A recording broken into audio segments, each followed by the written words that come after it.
पुढे कुठे चाललं मी आणि माझा ब्रदर. से हाय हाय. ओके, डेस्टिनेशन मी रिव्हील करणारच आहे, पण तोपर्यंत तुम्ही व्हिडिओ शेवटपर्यंत नक्की बघा, कारण की व्हिडिओ हा கொஞ்சம் मजेशीर आहे. So yeah, I hope you guys are going to enjoy. आम्ही कुठे चाललो आहे हे मी आत्ता नाही सांगणार, हे व्हिडिओच्या एंडला सांगणार. सोडून तुला काय बोलायचं?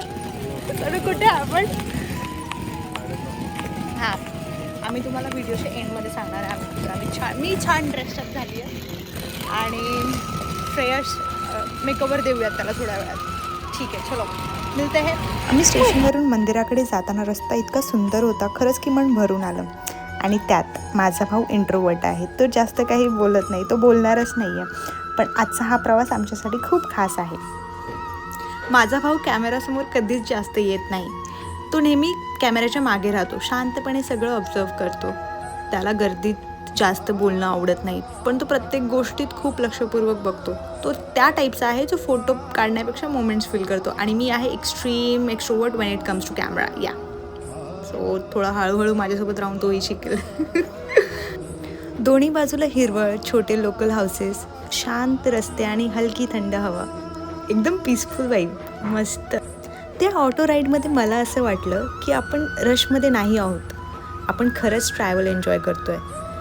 त्या सुंदर अशा छोट्या गल्लीतून जाता जाता आम्ही पोहोचलो मंदिरच्या परिसरात. ऑटो राईड नंतर आम्ही एका छोट्या सुंदर गल्लीतून चालत गेलो.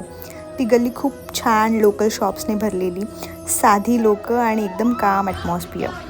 चालताना असं वाटत होतं की आपण खरंच उडपीचा एक्सपिरियन्स करतोय. इथे एक नियम आहे की आज जाण्यासाठी ट्रेडिशनल ड्रेस कोड कंपल्सरी आहे, म्हणून आम्ही तिथूनच वेष्टी घेतली. काकांनी आम्हाला छान वेष्टी दाखवली आणि श्रेयसला त्यांनी ती स्वतः खूप नीट प्रेमाने वेष्टी नेसवली. तो थोडा ऑकवर्ड होता सुरुवातीला, पण काकांनी इतक्या छान पद्धतीने त्याला तयार केलं की तो एकदम ट्रेडिशनल लुकमध्ये रेडी झाला. सोनू मात्र अजूनही शांतच, पण त्या क्षणी त्याच्या चेहऱ्यावर एक छोटं स्माईल होती. तो फार काही बोलत नाही, पण अशा मोमेंट्समध्ये तो क्वाईटली सगळं एन्जॉय करतो.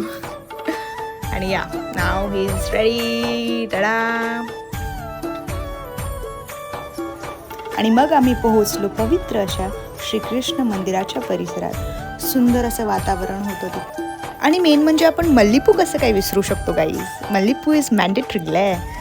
मस्त सुंदर असा हा गजरा घेतला आणि तुम्ही माझ्या केसांमध्ये माळला.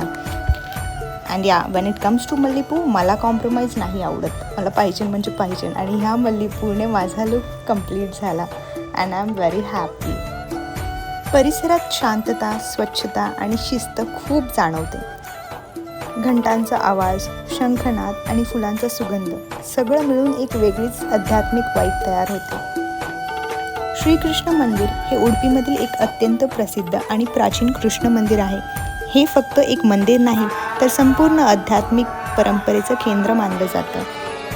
हे मंदिराजवळ एक पवित्र पाण्याचा तलाव आहे, याला माधव सरोवर म्हणतात. मंदिर परिसर खूप मोठा आहे, पण साधा आहे. इथे खूप मोठे टॉवर किंवा हेवी डेकोरेशन्स नाही, सगळं स्टोन आर्किटेक्चरमध्ये आहे, जे शांत आणि ग्राउंडेड फील देतं. हे मंदिर 13व्या शतकात संत माधवाचार्य यांनी स्थापन केलं. तलावाची खास रचना, तलाव चौकोनी आकारात आहे. आजूबाजूला स्टोन स्टेप्स आहेत जिथे लोक बसतात. पाणी नेहमी शांत आणि स्वच्छ ठेवलेलं असतं. रात्री इथे दिव्यांचं रिफ्लेक्शन खूप सुंदर दिसतं. इथे संत कनकदासांची सुंदर कथा सांगितली जाते. कनकदास भक्त होते, पण त्यांना मंदिरात प्रवेश मिळाला नाही. ते बाहेर उभे राहून पूर्ण श्रद्धेने श्रीकृष्णाची प्रार्थना करू लागले. त्यांच्या भक्तीने प्रसन्न होऊन श्रीकृष्णाच्या मूर्तीने मंदिराच्या आतूनच वळून कनकदासांना दर्शन दिले. ज्या भिंतीतून त्यांनी दर्शन घेतले तिथे आज कनककिंडी नावाची छोटी खिडकी आहे. आजही भक्त त्या खिडकीतूनच श्रीकृष्णाचे दर्शन घेतात. मंदिराचं मुख्य देवस्थान म्हणजे भगवान श्रीकृष्ण. इथे मूर्ती एका खास पद्धतीने ठेवलेली आहे आणि भक्तांना ती थेट दिसत नाही, त्यासाठीच एक कनककिंडी ही सोन्याची खिडकी वापरली जाते. यामागची कल्पना अशी आहे की भक्ती डिस्टन्समध्ये नाही तर फोकसमध्ये असावी, म्हणून दर्शन लहान खिडकीतून घेतलं जातं. सुंदर असं दर्शन घेऊन आम्ही तिथून मग स्ट्रेट गेलो वैकुंठम कॅफेला. आणि ऑनेस्टली हा स्टॉप खूपच चिल होता. साधं पण कम्फर्टिंग मँगलोरियन फूड, काही हेवी नाही, फक्त शांत बसायचं आणि खायचं, एन्जॉय करायचं इतकाच आमचा मूड होता. ॲम्बियन्स पण एकदम काम ट्रेडिशनल वाईब देणारं होतं, त्यामुळे रश न वाटता वेळच स्लो झाला.